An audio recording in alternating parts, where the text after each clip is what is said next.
Hello friends, मैं हूं doctor शाहदनान और इस वीडियो में मैं AIA-PGET 2025 के ताल्लुक से कुछ बातें करने वाला हूं।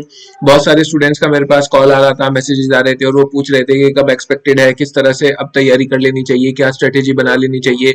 बहुत से लोग ऐसे थे जिन्होंने अभी सोचा है कि फॉर्म भर के हम एग्जाम दे देंगे और उसके बाद जो है क्या उन्हें स्ट्रेटेजी उनकी होनी चाहिए। तो इन सब सवालों के जवाब इस वीडियो में मैं देना चाहूंगा आप लोगों को और कुछ डिस्कस करना चाहूंगा और ये डिस्कस करेंगे कि AIA-PGT कब हो सकता है और ये भी डिस्कस करेंगे कि क्या स्ट्रेटेजी अब स्टूडेंट्स की होनी चाहिए और ये भी कि जो लोग अभी से 10 तैयारी में लगे हैं तो उनके लिए क्या ऑप्शंस हैं और क्या वो कामयाब हो सकते हैं या नहीं हो सकते। आखिर तक मेरे साथ बने रहिएगा। वीडियो शुरू करने से पहले मैं आपको ये बताना चाहता हूँ कि देखिए AIA-PGT 2025 जो एग्जाम होने वाला है इसके लिए हम लोग एक टेस्ट सीरीज शुरू करने वाले हैं। उस टेस्ट सीरीज की खासियत यह है कि उसमें पिछले कई सालों के पेपर का मुताला करके जो लगता है कि एक्सपेक्टेड सवाल हैं जिन टॉपिक्स में से, उन टॉपिक्स से ही हम सवाल उठा के उसके अंदर देंगे और हमें ये पूरी उम्मीद है कि बहुत सारे सवाल, 5 टेस्ट होंगे सिर्फ और सिर्फ उस टेस्ट सीरीज में, बहुत सारे सवाल AIA-PGT में उससे रिलेटेड आपको मिलेंगे। ये हमारे कुछ टीम के लोग हैं और पिछले कई सालों से मैं खुद स्टडी कर रहा हूँ पेपर्स की और आप ये भी देख रहे होंगे कि जो क्वेश्चंस आ रहे हैं वो क्वेश्चंस कुछ लिमिटेड टॉपिक्स में से ही आते हैं और घूम फिर के उन्हीं टॉपिक्स में से पेपर इधर उधर घूमता है। तो उन्हीं को स्टडी करने के बाद जो इस तरह के हॉट टॉपिक्स हैं उनसे रिलेटेड हम क्वेश्चंस बनाएंगे। उससे आपको दो फायदे होंगे, एक ये कि आपका रिवीजन हो जाएगा टेस्ट देके और दूसरा फायदा ये होगा कि हमें ऐसी पूरी उम्मीद है इंशाल्लाह कि उसमें से उससे रिलेटेड बहुत सारे सवाल आपको एग्जाम में भी मिलेंगे। तो आप ये टेस्ट सीरीज जरूर ज्वाइन करिएगा और इसकी डिटेल्स नीचे दिए गए व्हाट्सएप नंबर पर व्हाट्सएप मैसेज के जरिए से आप मालूम कर सकते हैं। देखिए अब बात करते हैं कि AIA-PGT 2025 कब हो सकता है। इससे पिछले गुज़िश्ता सालों में नवंबर में हुआ, अगस्त में हुआ, जुलाई में हुआ और ये कहा जा रहा था इस साल के अप्रैल में होगा। लेकिन अगर अप्रैल में वो होना होता तो जाहिर है कुछ उसकी नोटिफिकेशन सुगबुगाहट अब तक आ जानी चाहिए थी जो अब तक के नहीं आई।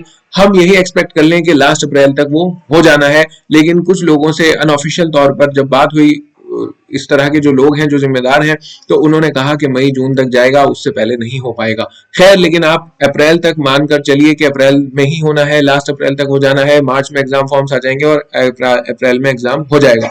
बाकी मालूम नहीं, लेकिन ये कहा जा रहा था कि ये हर साल अप्रैल में होगा। इस साल अप्रैल में होगा या नहीं होगा नहीं मालूम, हो सकता है मई जून तक एक्सटेंड हो जाए और हो सकता है लास्ट अप्रैल तक भी ये हो जाए। तो उसके लिए अभी से प्रिपेयर रहिए आप अप्रैल से, और अगर इनकेस टाइम मिल गया आपको तो वो आपकी प्रिपरेशन में मजीद इजाफा उससे हो जाना चाहिए। अब बात हम ये करते हैं कि AIA-PGT की जो तैयारी कर रहे हैं उसमें क्या स्ट्रेटेजी होनी चाहिए।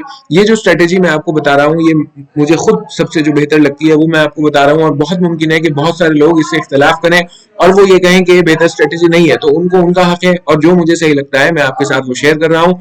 मैं अपनी बात आपके साथ यहाँ पर रख रहा हूँ।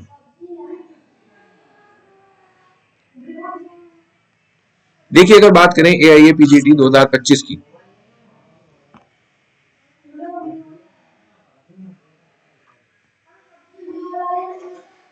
AIA-PGET 2025 इसमें हम जो बात कर रहे हैं स्पेसिफिकली यूनानी की बात कर रहे हैं और बात करें कि एग्जाम के लिए क्या स्ट्रेटेजी होनी चाहिए, क्या स्ट्रेटेजी बनानी चाहिए। देखिए मैं इसको 3 पार्ट्स में डिवाइड करता हूँ तैयारी से रिलेटेड। कई बच्चे हैं जो मेरे ज़ेरे निगरानी तैयारी कर रहे हैं और मैं उन्हें यही समझाता हूँ। नंबर 1, इसमें प्रीवियस ईयर के क्वेश्चंस रखते हैं। प्रीवियस ईयर क्वेश्चंस होते हैं। एक पोर्शन इसमें यूनानी का होता है और एक पोर्शन मॉडर्न का होता है। अब देखिए प्रीवियस ईयर के क्वेश्चंस में जो किताबें आती हैं वो है प्रीमियर, पायनियर, एडवांस, यूनिवर्स। ठीक है, यूनानी में जो किताबें रखते हैं वो है रहबर मौलजात,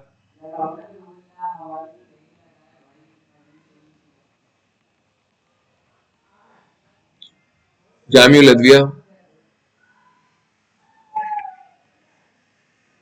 और उसूल तिब रिफ्रेशर।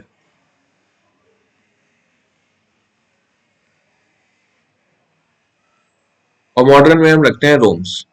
देखिए ये जो है ना, ये मैं आपको मिनिमम क्राइटेरिया बता रहा हूं। अगर आप मैक्सिमम पे चले जाएं, देखिए एक साल लगभग सबके पास तैयारी का टाइम होता है, बहुत सारे लोग इंटर्नशिप में भी इन्वॉल्व रहते हैं, तो एक साल भी वो ढंग से तैयारी नहीं कर पाते और 6 महीने ही बहुत अच्छी तैयारी कर पाते हैं।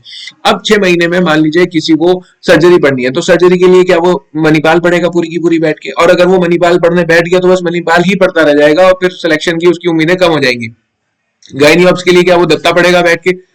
और दत्ता पढ़ने बैठ गया फिर दत्ता ही पढ़ता रह जाएगा, फिर और ये सब कब पढ़ेगा? तो इसलिए इसमें एक स्ट्रेटेजी बनानी पड़ती है, स्मार्ट वर्क करना पड़ता है, और उस स्मार्ट वर्क के लिए मैंने 3 कैटेगरी में इसको डिवाइड किया है। एक कैटेगरी में देखिए, पूरी एक कैटेगरी में सिर्फ प्रीवियस ईयर के क्वेश्चंस रखे हैं, और आप ये देखेंगे, आप AIPGT जब से ये हो रहा है तकरीबन 19 से, तो वहां पे आप ये देखेंगे 19, 20, 21, 22, 23 के कितने ज्यादा सवाल रिपीटेड आते हैं हर साल। 120 में से आप खुद चेक करिए प्रीवियस ईयर के क्वेश्चंस करके कि कितने सवाल रिपीट होते हैं, और अगर वो रिपीट सवाल ही आपने पकड़ लिए तो बहुत फायदा होगा। दूसरी बात इसमें यह है कि मान लीजिए गायनी है, ऑब्स है, सर्जरी है, या और PSM है, या कोई सा भी सब्जेक्ट है मॉडर्न का, वहां पर आप ये देखेंगे कि जो टॉपिक्स हैं, जो क्वेश्चंस हैं, वो कुछ टॉपिक्स में से ही घूम फिर के आते हैं। पूरी की पूरी जो है वहां पर सर्जरी पढ़ने की जरूरत नहीं रहती। वो आपको कब पता लगेगा कि कौन से टॉपिक्स हॉट टॉपिक्स हैं। भाई अच्छी बात तो ये है आप पूरी की पूरी सर्जरी पढ़िए, अच्छी बात तो ये पूरी गायनी ऑब्स दत्ता वगैरह सब पढ़िए, लेकिन अब ना ही इतना टाइम है और ना ही कोई इतना पढ़ सकता, तो उसके लिए ये स्ट्रेटेजी मैं बता रहा हूँ। देखिए जब आप ये सारे सवाल हल करने लगेंगे, कम से कम आपकी स्ट्रेटेजी ये होनी चाहिए कि आज से इन किताबों के 50 सवाल बिना नागा आपको रोज करने हैं, 50 क्वेश्चंस रोज करने ही करने हैं, और अगर ये छूट गए तो समझ लीजिए कि आप इस स्ट्रेटेजी में फेल हैं। अब ये आपको रटने हैं प्रीमियर के, पायनियर के, एडवांस के और यूनिवर्स के। अगर आप 50 सवाल रोज कर लेंगे तो आपको ये पता लगने लगेगा कि सर्जरी के जो सवाल आ रहे थे वो किन टॉपिक्स में से पूछे जा रहे थे, और गायनी के जो सवाल आ रहे थे किन टॉपिक्स में से पूछे जा रहे थे। और आप ये महसूस करेंगे, ये देखेंगे कि बहुत ज्यादा डाइवर्सिफाइड टॉपिक्स में से सवाल नहीं पूछे जाते, टॉपिक्स वही रहते हैं, सवाल इधर उधर करके पूछ लिए जाते हैं। तो वो चीजें आपको पता होने लगेंगी। फिर जब वो आप रोम्स से पढ़ेंगे, मान लीजिए जब आपने रोम्स उठाई तो उसमें से जब आप वो पढ़ेंगे तो आपके दिमाग में होगा कि ये सवाल पूछे गए हैं, इस टॉपिक में से सवाल पूछे जाते हैं, इस तरह का सवाल आया है और ये सवाल आया है। तो उन टॉपिक्स को आप बहुत अच्छे से प्रिपेयर करेंगे, और फिर इस साल भी इंशाल्लाह जिन टॉपिक्स में से, जिन पोर्शंस में से सवाल आ रहे थे उन्हीं में से फिर आएंगे। ये चलता रहता है सिलसिला, ये बदलता नहीं। उसके लिए लेकिन पता कब लगेगा, जब आप ये सारे सवाल हल कर लेंगे। और अगर आपने प्रीवियस ईयर के क्वेश्चंस देखे ही नहीं कि सवाल आ किस तरह से रहे, तो जाहिर है जब आप सर्जरी पढ़ने के लिए बैठेंगे तो फिर आप उसमें से क्या पढ़ेंगे? फिर पूरी की पूरी मणिपाल पढ़नी पड़ेगी। वहीं अगर आपको पता है कि किस तरह के सवाल आते हैं तो फिर आप उसी हिसाब से अपनी तैयारी करेंगे। तो इसकी स्ट्रेटेजी होनी चाहिए कि तकरीबन 50 क्वेश्चंस रोज, और ये जब तक पेपर ना हो जाए तब तक करने ही करने हैं। और बेहतर इसका एक और तरीका ये है कि आप कोई अपना एक साथी ढूंढ लें, उसके साथ वो डिस्कस करें। जब मैंने तैयारी की थी, फिर मेडिकल ऑफिसर की भी तैयारी की, तो इस तरह से हम हमेशा डिस्कस करते थे कि क्वेश्चन हमने पढ़े और उसे भी बता दिया कि ये प्रीमियर में से ये AMU का ये वाला पेपर करना है, शुरू के 50 सवाल करने हैं। उन्हें रट के आ जाते थे, एक दूसरे से डिस्कस करते थे और वो फिर वहां पर ठीक हो जाता था। कितने ही सवाल ऐसे हैं जो डायरेक्ट रिपीट होते हैं, जूं के तू हूं बहू, और कितने ऐसे हैं कि उसके आसपास के टॉपिक से वो रिपीट होते हैं। तो और फिर रिपीट ना भी हो तो ये पता लग जाता है कि कौन से टॉपिक्स हॉट टॉपिक्स हैं। तो ये सबसे जरूरी है, 50 क्वेश्चंस रोज बिना नागा करने हैं। दिन में अपने आप आधा घंटा कोई सा भी, सुबह शाम में, इसके लिए बांध लीजिए, और यहाँ पर ये वाले सवाल आप करने शुरू करिए। ये मस्ट है अगर आप तैयारी कर रहे हैं तो उसके लिए, वो भी अब इस मौके पे जब 1-2 महीने के बाद पेपर होने आए। अब यूनानी पे आते हैं। देखिए यूनानी में रहबर और जामिल लदवी और रुसुलेटिव रिफ्रेशर, अगर ये तीनों किताबें कोई कहे कि बिना रटे उसका सिलेक्शन हो जाएगा, तो बस मैं नहीं मानता कि हो जाना है। इसको बार बार पढ़ते रहिए, पढ़ते रहिए, पढ़ते रहिए, पढ़ते रहिए, पढ़ते रहिए, और क्वेश्चंस लगाते रहिए। एक वेबसाइट है, इसका नाम है यूनानी, ये यूनानी medworld.com। तो जो आप क्वेश्चंस करें, जैसे आपने मौलजात पढ़ी तो मौलजात में वहां पर जाकर मौलजात के सवाल जो उसमें दे रखे हैं, प्रीवियस ईयर के फ्री क्वेश्चन दे रखे हैं, तो वहां पर हल कर लीजिए। जामिल लदविया में से अगर मुफरदात पढ़ा तो इस वेबसाइट पे जाके आप देख लीजिए कौन कौन से सवाल पूछे गए हैं, और वहां पे फिर उसको देख लीजिए कि आपकी तैयारी कितनी अच्छी है। इसी तरह यूनानी के हर टॉपिक के सवाल इस वेबसाइट पे मौजूद हैं और ये बिल्कुल फ्री है। तो आप यहाँ पर जाके इस टॉपिक पे प्रीवियस ईयर के, इस वेबसाइट पे प्रीवियस ईयर की क्वेश्चंस देख सकते हैं, specifically topic wise, subject wise. तो यहाँ पर ये 3 किताबें आपको रटनी है। इसकी भी स्ट्रेटेजी ये हो सकती है कि आप रोज इसको, इसके बांध लेंगे, मुझे इसके रोज 10 पेज पढ़ने हैं, इसके 3 पेज पढ़ने हैं, इसके 5 पेज पढ़ने हैं, जो भी आपका सिस्टम हो। बहरहाल ये भी मस्त है कि आपको ये किताबें रटनी पड़ेंगी, और रटिए कब जाएंगी, रटिए जब जाएंगी कि आपने से इसमें से पढ़ लिया और फिर कुछ क्वेश्चंस कर लिए। इसी तरह एक सवाल की किताब आती है मौलजात की, काज़मी जिल्लुर रहमान काज़मी साहब ने वो लिखी है।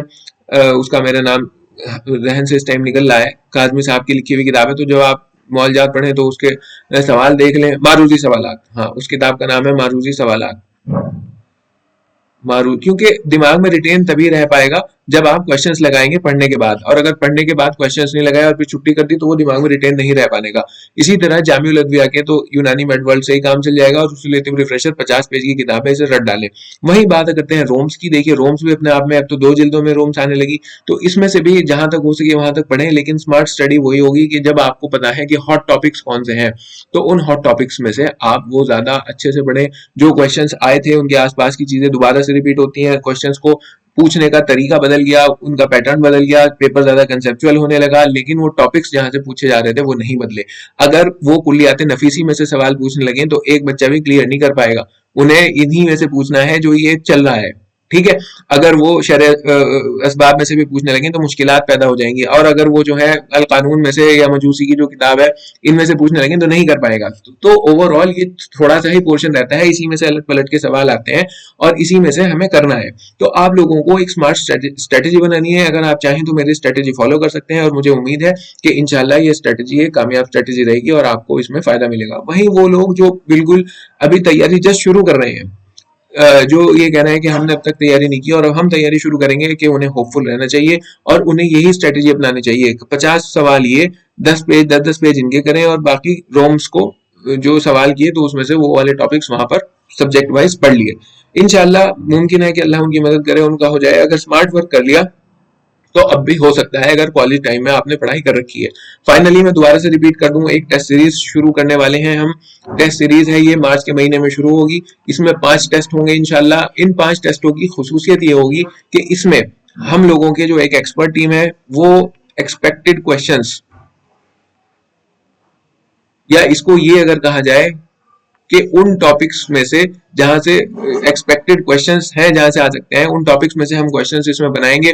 तो इसमें आपके 2 फायदे होंगे। एक तो ये कि आपको एक्सपेक्टेड टॉपिक्स, क्वेश्चंस की जगह अगर टॉपिक्स कहते हैं तो ये भी बेहतर है, और क्वेश्चंस भी यहाँ पे बेहतर है, तो ये आपके कवर होंगे और बहुत मुमकिन है कि बहुत सारे सवाल आपको पेपर में इसी टेस्ट सीरीज में से मिले। और दूसरा ये है कि इससे आपका रिविजन भी हो जाएगा। इसको अगर आप इस टेस्ट सीरीज को ज्वाइन करना चाहते हैं तो ये व्हाट्सएप नंबर जो नीचे स्क्रीन पर आ रहा है इस पर मैसेज करके मजीद मालूमात हासिल कर सकते हैं। और बाकी अगर आप AIPGT से रिलेटेड कुछ और गाइडेंस चाहते हैं तो आप मुझसे कांटेक्ट कर सकते हैं, लेकिन कोशिश ये करिएगा कि कांटेक्ट आप व्हाट्सएप पे करें, क्योंकि कॉल्स पे मैं बिजी रहता हूँ और मेरा बिजी शेड्यूल है और मैं उठा नहीं पाता। ठीक है, बाकी अपना बहुत ख्याल रखिएगा और नेक्स्ट वीडियो में मिलते हैं, तब तक के लिए अपना बाय।